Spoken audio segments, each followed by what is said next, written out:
What a night to be Villanova. The men's basketball program advanced to the Big Five championship game in an uneven but win over Temple. Meanwhile, the women's basketball program goes on the road and beats a top 25 team. We break them both down next on Holy Nova.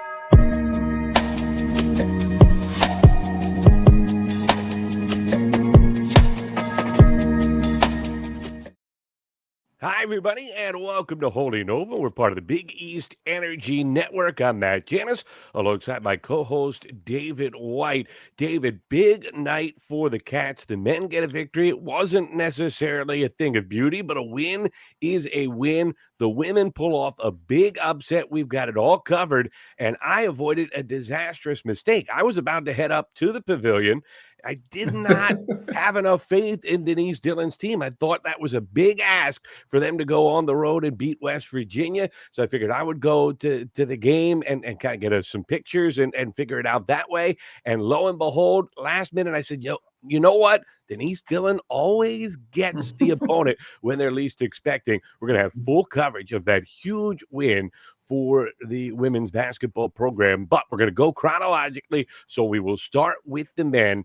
And it was a victory for the Cats that, let's be honest, that first half was one that we won't want to think back on it any time in the future. I've kind of already got the Men in Black memory stick out. That thing didn't exist anymore, but a gritty win in the second half. Hey, there is plenty of film for Kevin Willard to show the team from the first half. And as bad as it looked at times, it was still an 18-point win. The problem that's going to become, and I've said it many times, where it's like, okay, they're going to get it together. They're going to get it together. We're now into December. At some point, this is just the team you are. So I hope they get it together, because I thought they played pretty poorly defensively in both halves. I think Temple missed some shots that, if they make them, were perfectly makeable shots. They make them, it's a lot closer game. But I don't think they're going to be able to get away with playing that kind of defense against the Michigans and the Wisconsins and Pitt. So got to figure something out defensively. Let's get into the defense a little bit, because you know what? I'm of two minds there. There's a big part of me that completely agrees with you. And here's the reason why. Temple finishes that game with 5 assists, 5 total assists. That's it, the whole game. They had 3 in the first 25 minutes and were somehow winning the game by 5 points, which I will never be able to wrap my head around fully. I don't have much hair left to pull out, but that was going to be the cause. Everybody asked, when you just going to shave it off? It was very nearly tonight, early in the second half. I was ready to just remove it all by hand. It was that type of just irritating sort of game. This is a Temple offense that, let's be honest, they have not looked good so far this season. No. They have scored in bursts in other games. It's not like they have been a disaster, but tonight they look like an unmitigated disaster. 0 ball movement whatsoever. But the question is, how much of the credit for that stagnant approach does Villanova deserve? And here's the reason why I asked that question. This is what Kevin Willard had to say about his team's defense after the game. Good job with just kind of making us work in the first half on the defensive end. And we had a little bit of rust coming off Thanksgiving, but when you can get your defense going at home, it makes a big difference. Defense, it's obviously something you've been harping on a lot recently. I mean, how was I was actually complete performance? Yeah, I was pretty happy. I was actually happy at halftime, just because if we had made some layups, we could have been up 12, 14 points. So you hold a Temple team that can score, they can shoot it at 4 positions. They have really good guards. I mean, Ford and Mason are two really good guards, big, strong guards. So defense was a step in the right direction. Tyler, 5 for 7. Look, Kevin Willard has not been in any way, shape, or form in any sort of rush to give any credit to his defense whatsoever this year. And for him to say that makes you at least pause for a moment and say, maybe they did kind of have a game plan to muddle things and clearly they were switching everything defensively. At one point, Donnie Marshall was adamant they were playing zone, and then you'd kind of look around and guys are staying in the vicinity. They're switching on everything, but it sure looked like man to me. Not sure whether it was they were showing matchup for the first 10 seconds of the possession and then going to a switching man, or it was just an extreme version of a switching man to man. Whatever it was, they got Temple out of whack. That was the good part. But the bad part, David, is again, 3 assists first 25 minutes of the game, 5-point lead because Villanova couldn't stay in front of anybody for extended stretches of that game. Yeah, and I'm with you. I didn't see any zone. If they were in a zone, it was a very weird zone. I think that they were probably packed in a little bit, playing that switching everything, because I don't think Kevin Willard was concerned about Temple's three-point shooting. Not to go against Kevin Willard, but I mean, Temple shot 43% for the night. That's not a bad shooting night. I'm not sure how much, and what, they had 10 turnovers, so I don't think they were terrible offensively. I just don't think they hit a lot of shots. I guess it's kind of a little bit of both. I assume that they set up the defense for what they expected Temple to do, which was drive it and then just try and muddle the middle, which is what they did. So for that, yeah, hat tip. You did what you were supposed to do against Temple. I don't know that that works against any other school that, one, has better three-point shooting and two, has guys who can finish better at the rim. That's going to be the real question.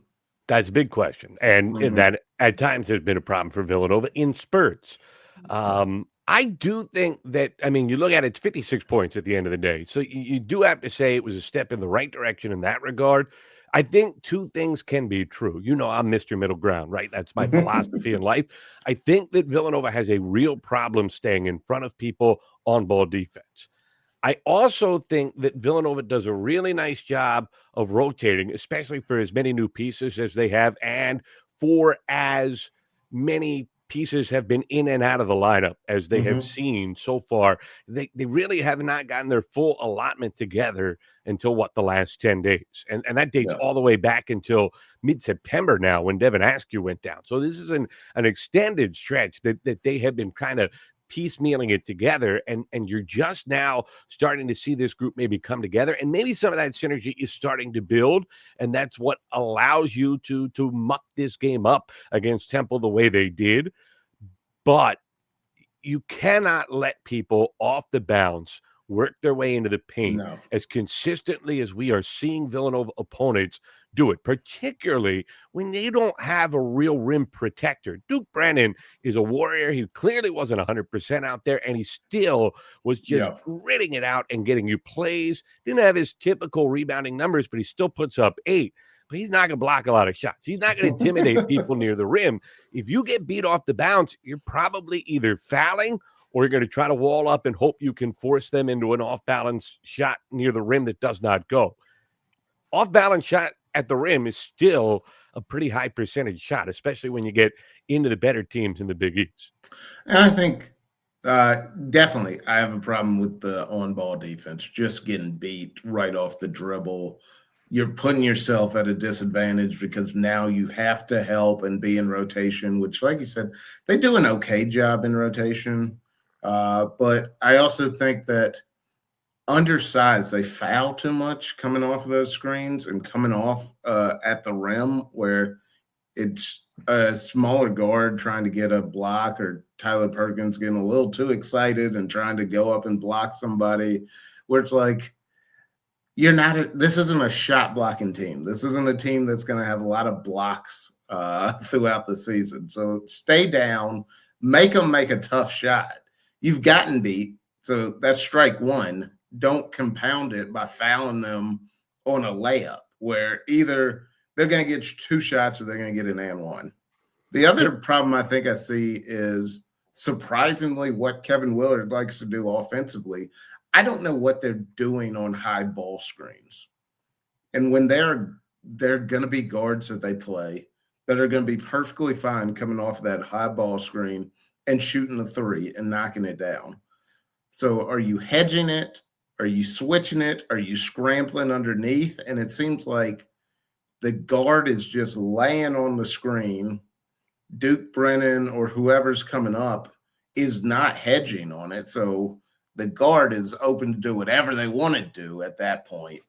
It Uh, it so, it uh, it's a great point, David. I mean, 3 made threes for Temple today. mhm, 2 of them came off of going underneath off ball screens, and they end up mhm, wide open looks. And again, some of it's game plan dependent because Temple just doesn't have a lot of perimeter guys. They're going to beat you off the bounce shooting jumpers.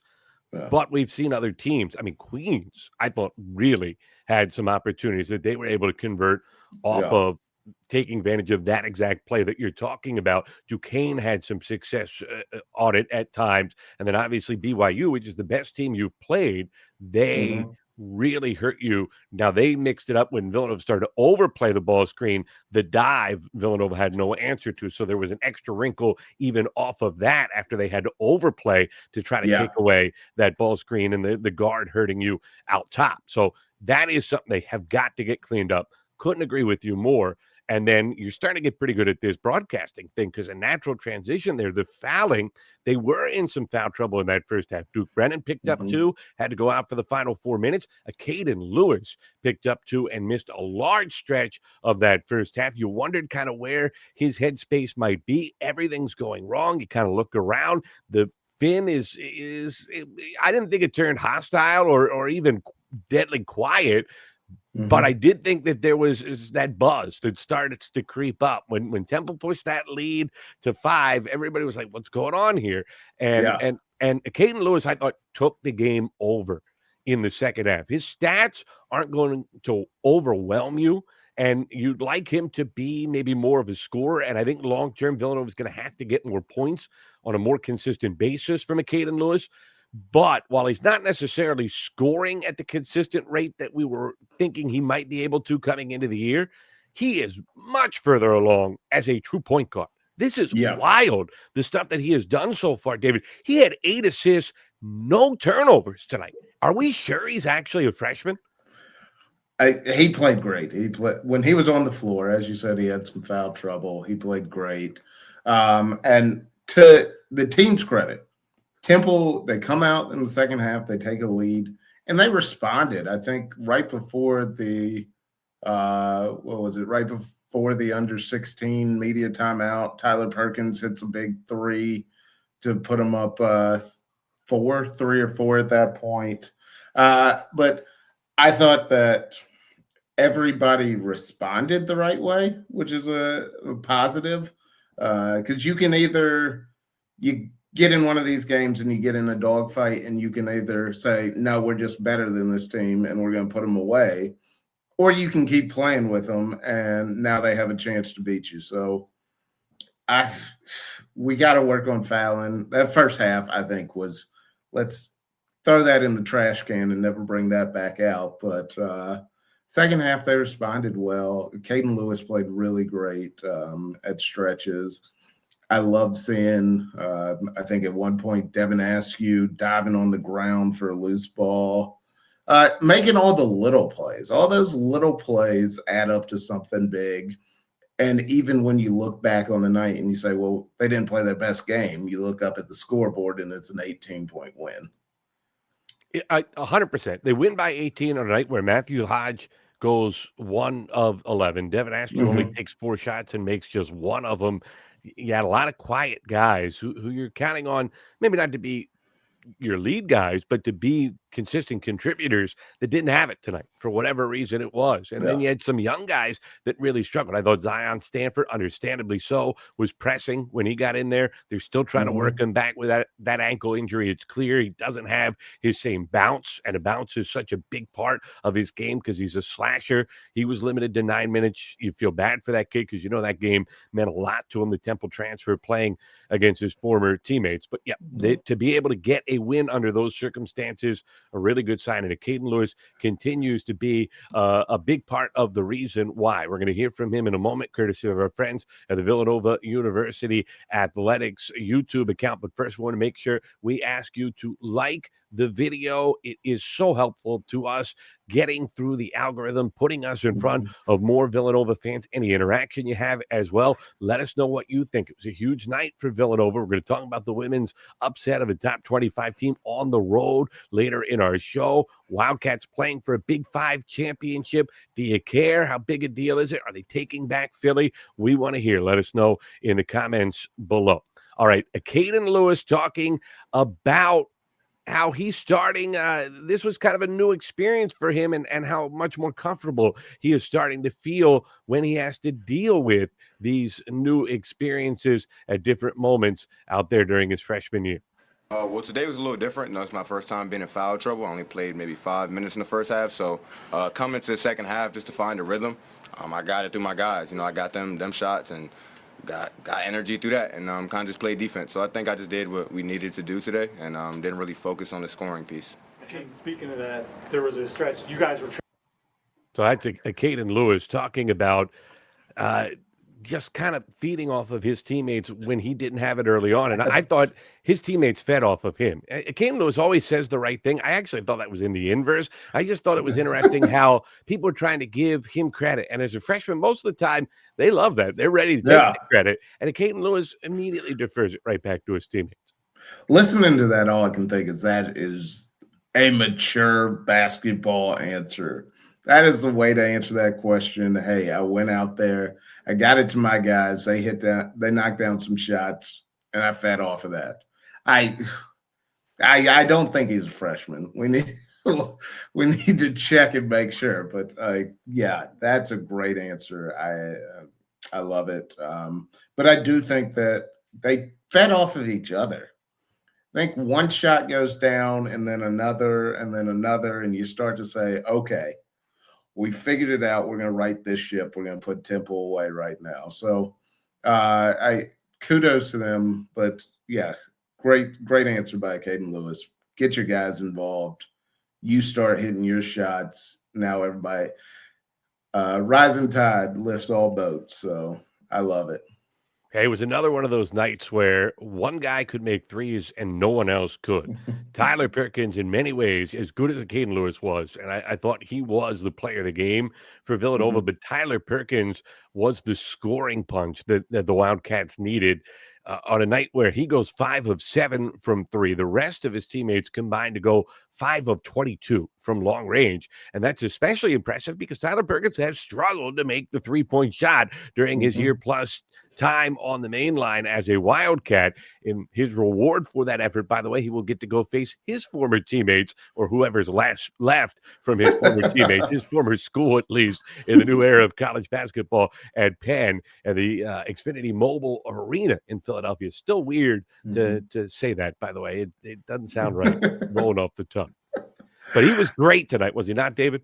He was. And watch out. Whenever Tyler Perkins, Bryce Lindsey, and Acaden Lewis all decide to shoot it well on the same night, it's going to be something to behold. I mean, it's great to see him get going. 19 points, 5 of 7 from 3.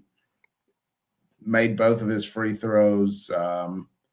Probably, like, if we're nitpicking, you'd probably like to see him drive a little bit more and get to the free throw line a little bit more, but all around a great game from him. He was active, 5 rebounds, so he's active on the glass. I thought, obviously, his shot brought energy to him on the floor. So I think when you start to make some shots, you start to feel better. You start to do everything a little better. The maturity is going to come in, and that shot's not going down. I still have to do all the other things. Which I think he's done to some extent throughout the year, but today just seemed like it was ticked up a level. Let's stay there at all times, whether the shot's falling or not. Hey, speaking of ticked up a level, as I empty my notebook here, one, Tafara Gapare, what got into him? He comes into the game and immediately chucks a 3. I mean, he hadn't been out there for 30 seconds, and he gets a 3-point shot up. I know that the coaching staff thinks that's a part of his game, and that can be something that they want to show opposing defenses, and it went in. But as Donnie Marshall pointed out, Donnie Marshall experiences it's something when you're watching him do these games on Fox. You can just always tell Donnie doesn't always do the most research in the history of the world. I think he's actually pretty good. He gives you good thoughts on the game, and I almost don't mind that he's not sitting there studying everything because he more reacts to what's happening in the game. But at one point, Dave Sims talked about Hodge's dad playing at Old Dominion and about how they just played in the last game. And Donnie Marshall, that was clearly news to him. He reacted to that like it was the biggest thing in the history of the world. He was like, it's very intriguing to see how that went. And Dave Sims just kind of let that one go because it had already happened before Thanksgiving. And so, but he put it out that Gapare, he takes that first shot, it goes in. So then he takes a heat check three on a force, no ball movement whatsoever. It's missed, no offensive rebound because, again, no ball movement. And then the next trip down, they reverse the ball, which is Villanova's done a really good job of doing, especially when Caden Lewis is out there. He gets a wide open look. He passes it up, tries to create off the bounce. That's not necessarily his strength. Dribbles it off his leg, ends up in a scrum on the floor, and Donnie Marshall's like, that's the one you take, man. You don't take the no pass three. So if you're gonna come out there guns a blazing, for lack of a better analogy, just make sure you're picking your spots. Don't get a heat check after making one. You're not on a heater yet. It was quite a decision, and then he got blown by twice defensively, and pretty much at that point, Kevin Willard decided it was not too far as night. So he only lasted 8 minutes out there overall in the game. They need him, and there is a role for him, and clearly he's not 100%. I know Kevin Willard made the jokes, but a toe is a very bothersome thing. You get a bad toe, everything gets impacted there because it sounds silly, but you don't realize how much you use your toes until you hurt one of them. How much you jump off your toes. Especially in basketball, it's a really big deal. So they've got to get him going, get him back. They've got to get Zion Stanford going. And as those two get healthy, I think that will help Villanova. And then that will allow them to play at the tempo they want to, because I thought Villanova played a very slow game today. And that clearly isn't what Kevin Willard thinks best fits this team's identity. Well, I think, it's partially all the injuries. Duke Brennan coming back. He's clearly not completely healthy. So probably slowing it down to allow him to get up and down the court. It'll be nice when everybody is full strength. Hopefully that's coming soon. It seemed like Stanford was further along, and maybe tonight was just an anomaly because he was playing Temple. So I'm gonna go with that. I'm gonna go with, this is a one-off game. You can't take too much from it. But Gapare will be huge. His athleticism will be big, especially when you want to get up and down a little bit. Indeed, and his length too, defensively. You're talking about guarding the ball. Gapare should be able to do that. And I do think that's one of the things why, again, going to the games and watching the way Kevin Willard interacts with Gapare and Malachi Palmer, those are two guys that have been in his system. They didn't play a ton at Maryland, but they've been in the system. They should be a little bit further along. It's new to everybody else. It's second year for them. And yet they're having the same struggles everybody else is. And I think that might be a little frustrating for the coaching staff at the moment. But they're still young guy, plenty of time to get it together. The other thing, Jay Wright is just truly Villanova's good luck charm. I mean, my gosh. we already talked about, they go down by 5 in a game where the opponent has 0 ball movement, 3 total assists. You're scratching your head trying to figure out, how is this possible? Are they going to lose this game? They bring Jay Wright on for an interview. And Villanova immediately, blink of an eye, goes on a 9-0 run and never trails the rest of the way. I mean, the man, you were talking about the Midas touch. Jay Wright is that for Villanova in every way. That was what I was going to say. Midas, obviously. Whatever he says, I don't know. They must have seen him on the mic and said, "Oh, Jay's there. We gotta step it up now." As soon as he steps down there, they start hitting shots, start playing better. It was pretty magical.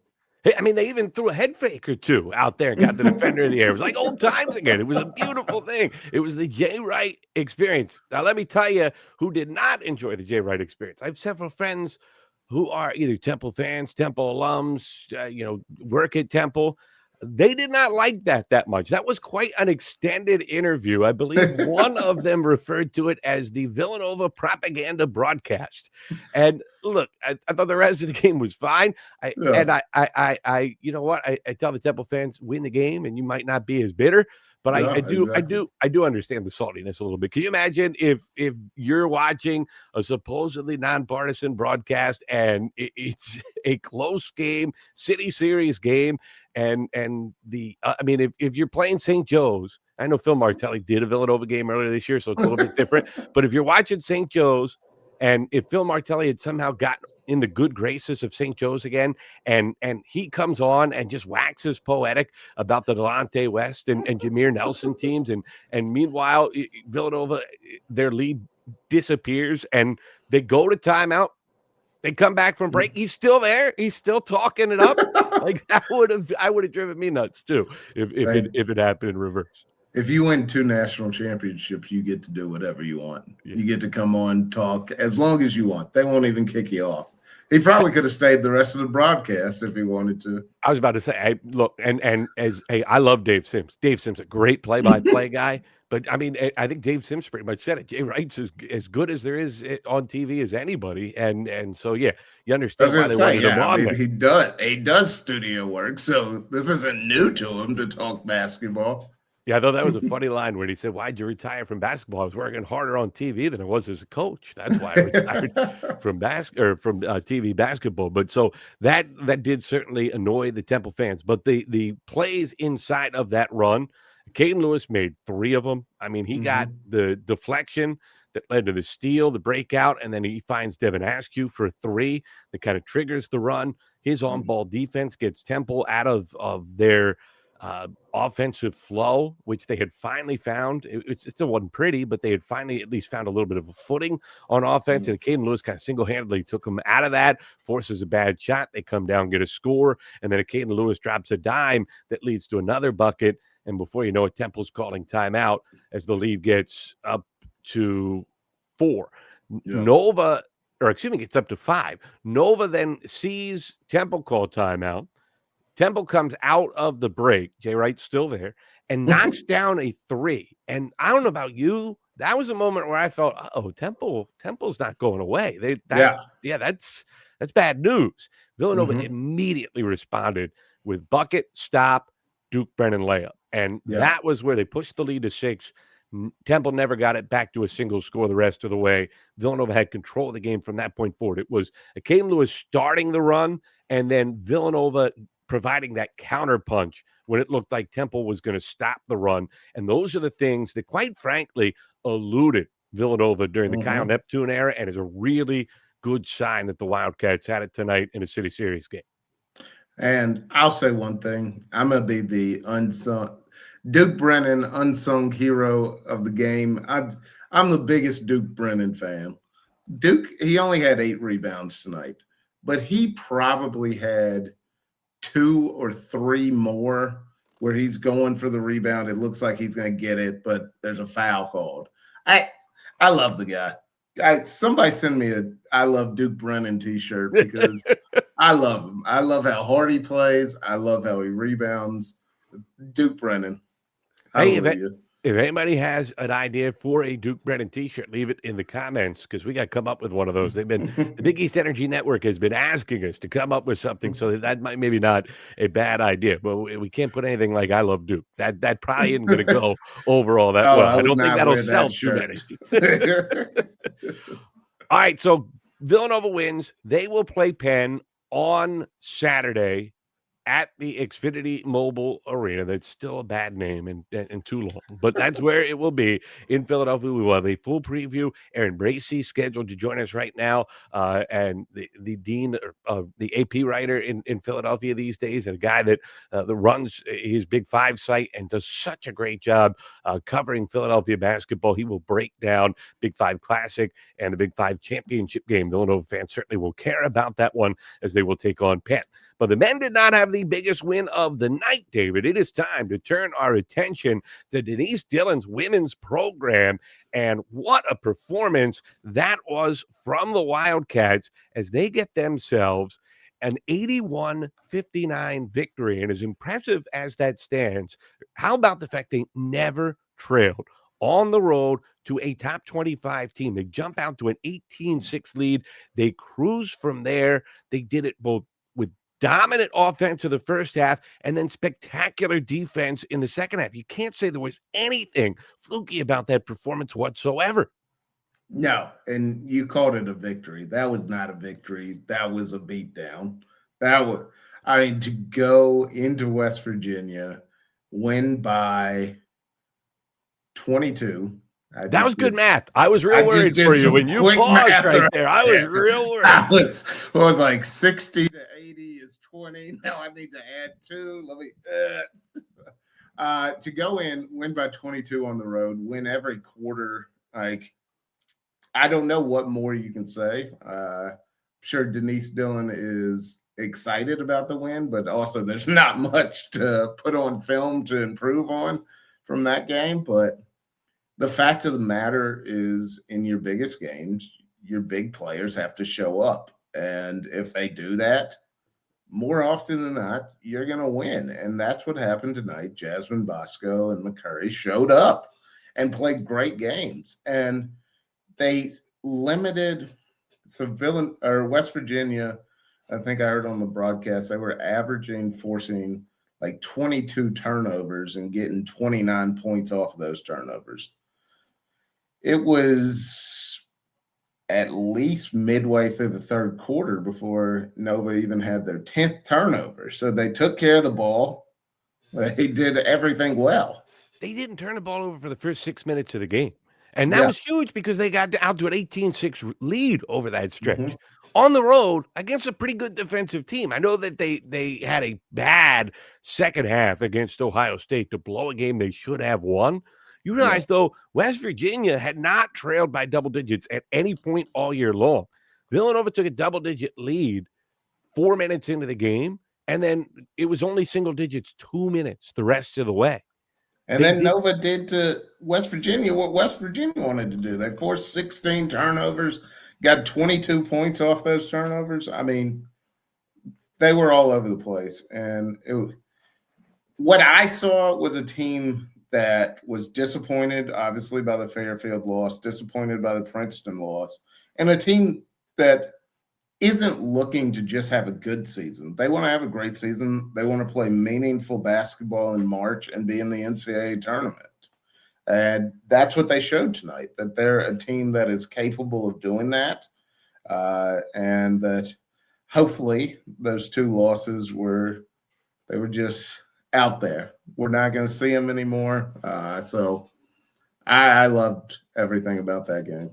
And, the other thing, too, we can't show the interview because ESPN is very strict on their copyright rules. They're not as generous as Villanova University Athletics YouTube account as they let us use the sound. But Jasmine Bosco did come on ESPN Plus after the game, did an interview with the broadcast crew, and she talked about the lessons learned from those losses earlier in the season against big teams, especially the Princeton game, and how you have to answer their physicality. And Villanova answered West Virginia's physicality tonight across the board, walled up defensively, especially in that second half. David, they held the Mountaineers, who were in comeback mode, by the way, so trying to go faster, looking to score at every opportunity they could, held West Virginia to 24 points in the second half, 8 points in the fourth quarter. It's a Villanova team that couldn't get a stop to save their lives in that Princeton game when it mattered, that struggled to slow down Fairfield.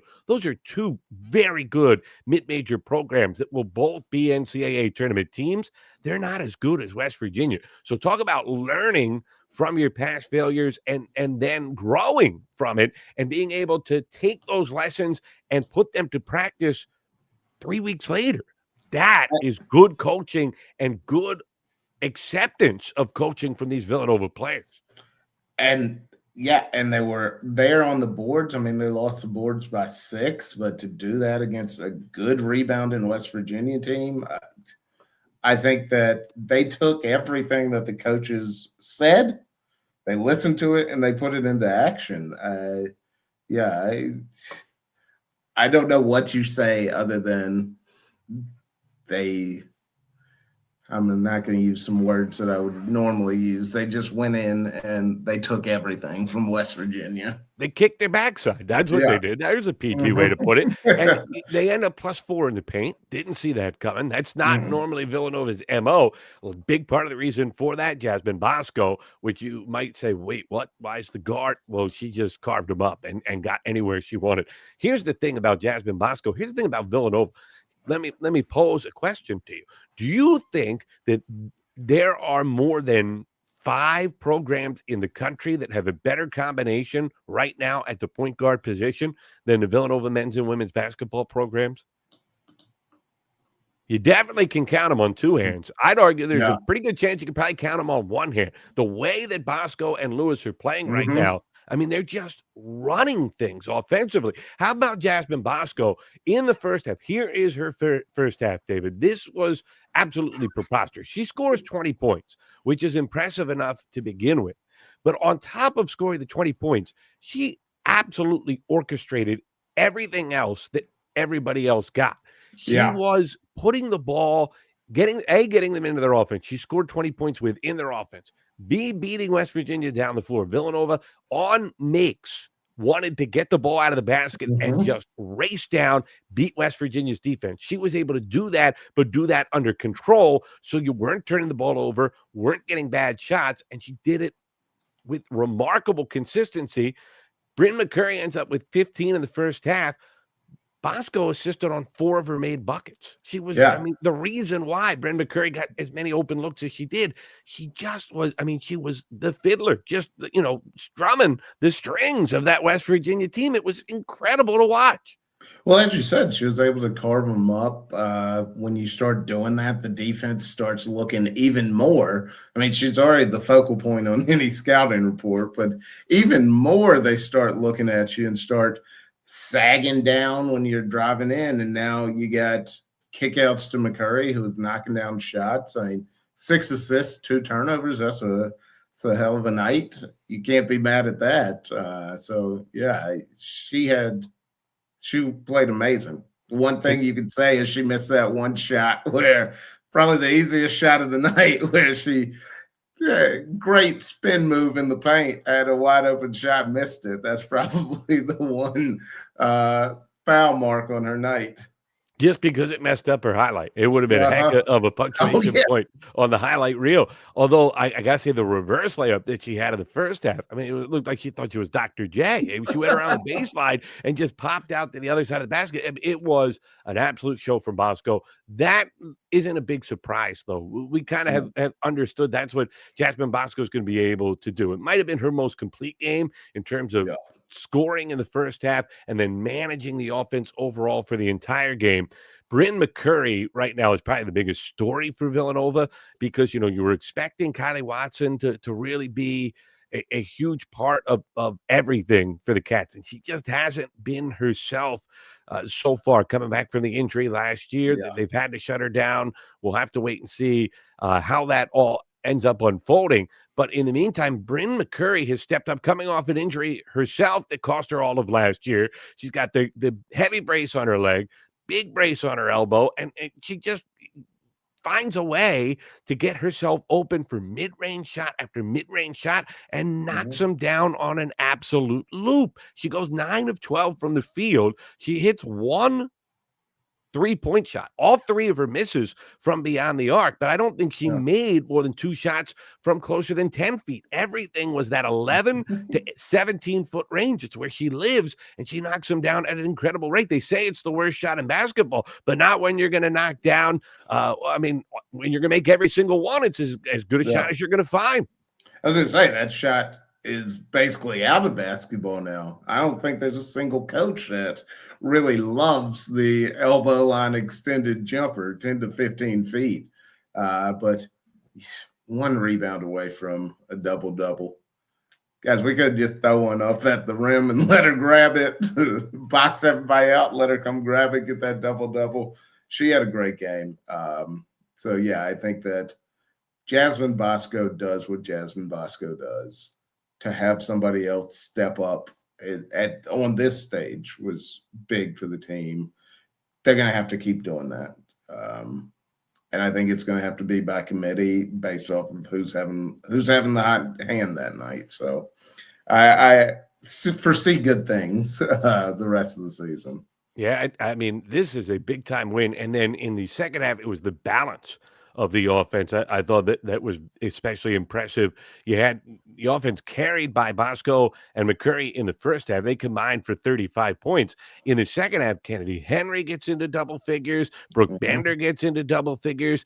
Ryan Allen made some big shots. Even Danae Carter, who has been struggling here early in the campaign, had a huge and one. It just was the supporting cast starting to step up as they really said, you could tell West Virginia went into the locker room and they said, we aren't going to let those two destroy us anymore. Yeah. They overplayed to try to take that away, and they were completely content to just let everybody else make plays and then dig in defensively. That's maturity. That's impressive. They scored 28 in the first quarter. They had 48 at halftime, 68 through three quarters, and yet you're still digging in and getting stop after stop in the second half. A lot of time when you're playing that well offensively, you're not as worried about the defensive end, right? You want yours. You want to get in on that scoring cachet, and that was not Villanova's mindset. They were ready to go.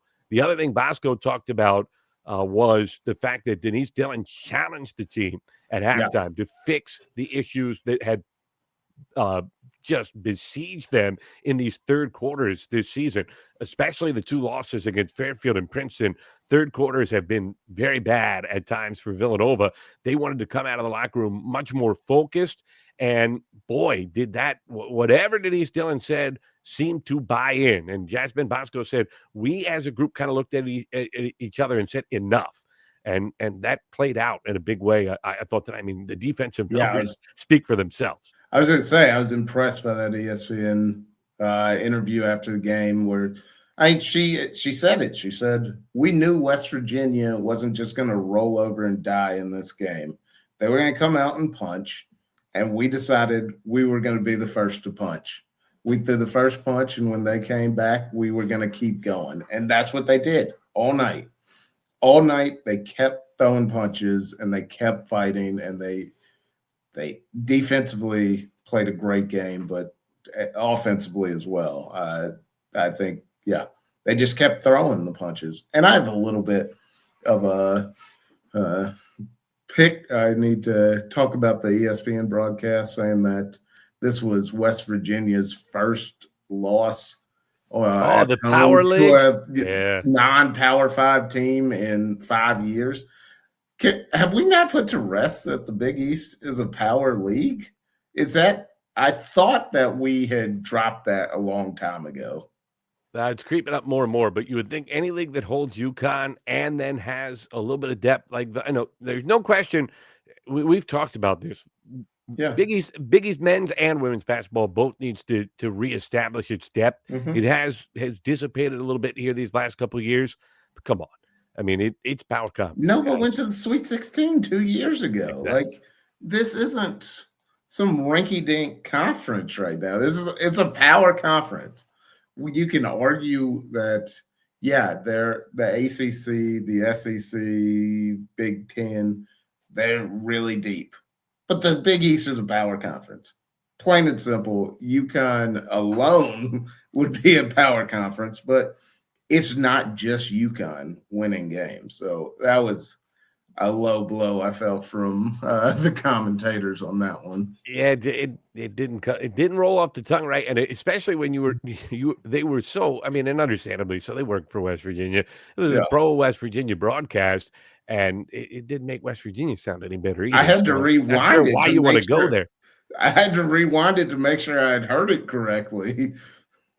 One thing I will give them credit for, though, that I thought was a really good point was the analyst talking about, they had Denise Dillon mic'd up in the huddles, which, by the way, very impressive ESPN Plus broadcast to have that. That's you don't get that on regular TV half the time. So for an ESPN Plus broadcast to go that extra mile, I thought was good. Credit to Villanova for giving them access to do that, by the way. That takes some trust. They did maybe do a little bit of basketball strategy, which they're not supposed to do. It's more supposed to be general discussion about things. But I don't think, it clearly didn't impact the game. So I think we'll be all right on that front. Yeah. But coming out of it, what we heard the analyst Bolger talking about was how good a communicator Denise Dillon is. And I tell you what, we can both back that up. Yeah. And I've gotten the one of my jobs as a broadcaster is work for the CAA. She used to be the head coach at Drexel, and I've worked the CAA championship on the women's basketball side for more than a decade. And early in that tenure, I was on the sidelines for the semifinals in the championship game, and she was perennially there. And sideline guy's job is to go and kind of eavesdrop and figure out what's going on during the timeouts. And you're supposed to go to both sides, and I would end up on both sidelines, but you were just drawn to the Drexel sideline when Denise Dillon was there. Amy Mallon there, it's the same thing. She's just as good a communicator, but we're talking about Denise Dillon right now. When Denise Dillon addresses her team, the way she delivers a message, it is concise, it is very clear, it is authoritative when it needs to be.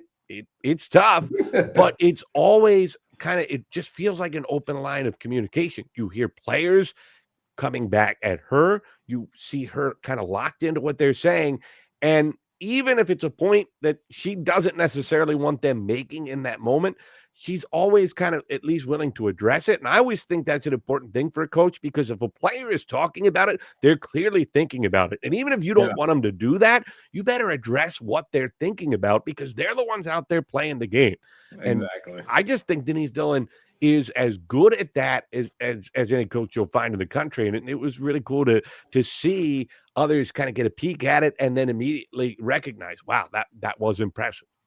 Yeah, I mean, she's a great communicator, but I think that, like you said, the trust to allow a West Virginia ESPN Plus broadcast to mic her up. But having known Denise, I think that she is so invested in growing the game that she probably had no second thoughts about that. Yeah, of course. It would be great insight into what goes on in our huddles, what goes on the floor, to bring more viewers in. So kudos to her. I remember one year they were in the championship game against Towson, and there was 5 minutes to go, and they were up by 4, but they were gassed, and they would end up ultimately losing the game. But you could see it; they were gassed, they were out of energy. Mm-hmm. And Denise Dillon calls the huddle, and she goes, "Guys, it's the 5-minute mile we make you guys run every year at the beginning of conditioning. You got one more left in me. I need 5 minutes." And they almost got there. They got to the final 30 seconds. Couldn't quite hit that finishing kick. But you could see she lifted her team at a moment when they really needed it. And so she's got that. She's got we saw they had her mic'd up in the Seton Hall game last year during all the timeouts on that game that was on FS1 that, Seton Hall ended up winning on the reverse wild layup. Was one of the shots of the year in the Big East. Villanova didn't play too well in that first half, and boy, did she dress her team down. And she didn't care that there were cameras and microphones. She dressed her team down. So she's got that club in the proverbial bag too. She's just really good at it. And a lot of coaches, that is something that obviously is a part of coaching, that communication part. I think you'd be hard pressed to find many that are better than Denise Dillon. And to hear a former player who knows Denise Dillon a little bit, but there's not a lot of crossover there, West Virginia and Villanova, and for her to get kind of that one inside peek and be that impressed. I mean, she went on about it for like 2 minutes afterwards, but it's a sign of players they know what you're looking for in those timeouts. And I just think, especially as long as these media timeouts are now, sometimes coaches, they don't know what to say. They're just trying to. We've seen more coaches now just kind of send their teams back on the floor at this stage because I'm out. Go ahead out there. And just back to the game for a second, because I just noticed this and realized. Way to reel me in. That's a good job by you, David. You're talking about getting off on a tangent. How impressive is it to win by 22 when you're minus 19 at the free throw line? West Virginia shot 19 more free throws. On the one hand, you hate it that you don't want to foul that much. You don't want to put them on the line. But to win by 22 and you only shot 9 free throws to their 28, in terms of points, they're plus 11 on you. God, that's got to be – you got to feel good being able to pull out that win.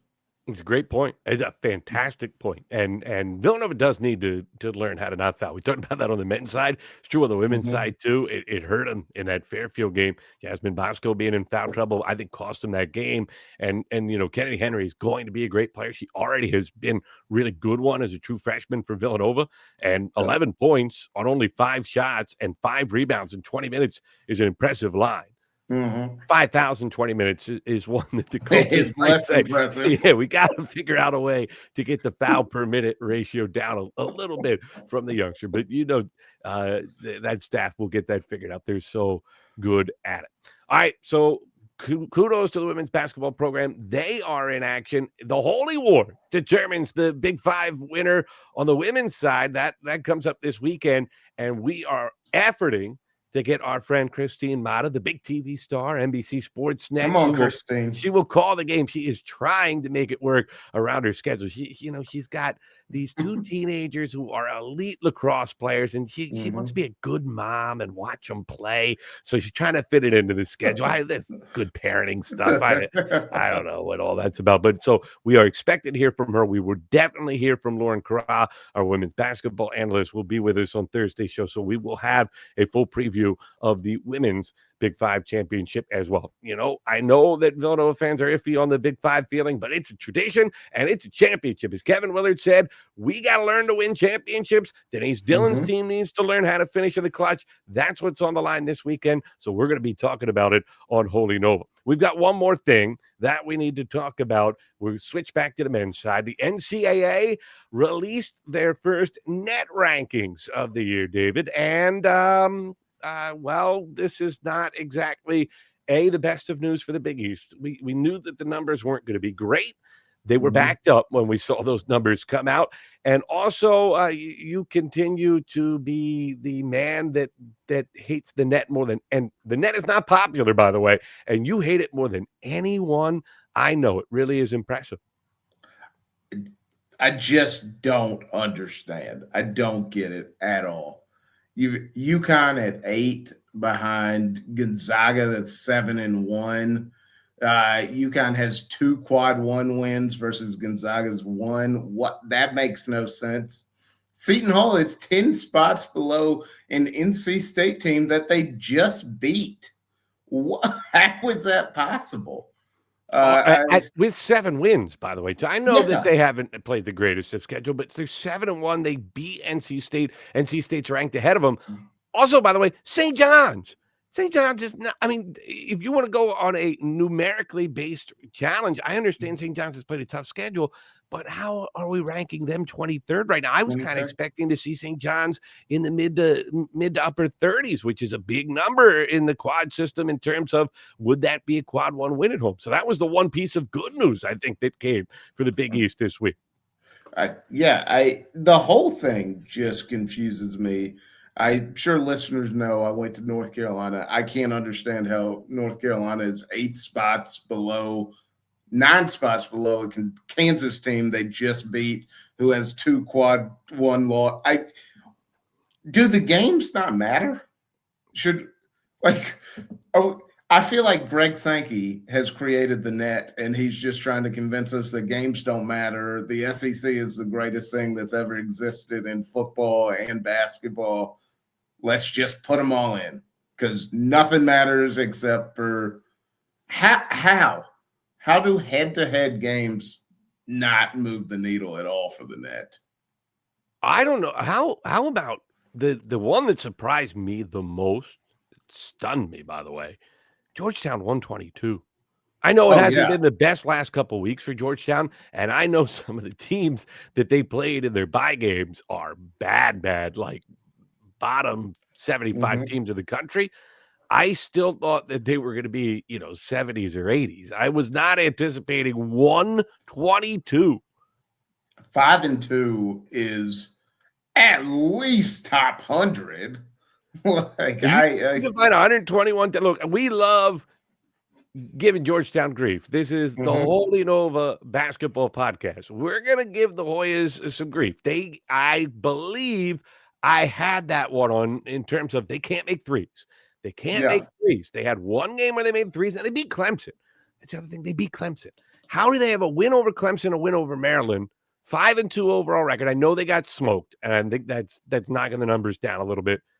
But 5-2 record, 122. There are mid-major teams ranked above Georgetown and ranked comfortably above Georgetown. I understand it's a small sample size. I understand that these numbers need to be taken with a grain of salt, and they aren't going to end up this way come the end of the year.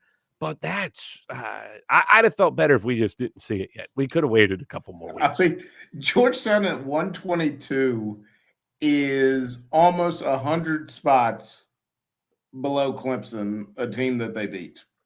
Like, and Clemson is 6-1, correct? So it's not like yeah, I mean, it's the records are virtually the same. that it's baffling to me that like it just seems like the games don't matter. Or lopsided losses matter too much. Yeah. I think that's the big, and again, that's where the small sample size. I understand they're overweighted right now, but they I still think they're just weighted too much. I get analytics is the future of basketball. I get all these coaches have embraced analytics. I get it matters. Computer rankings are important, and they have their role in this.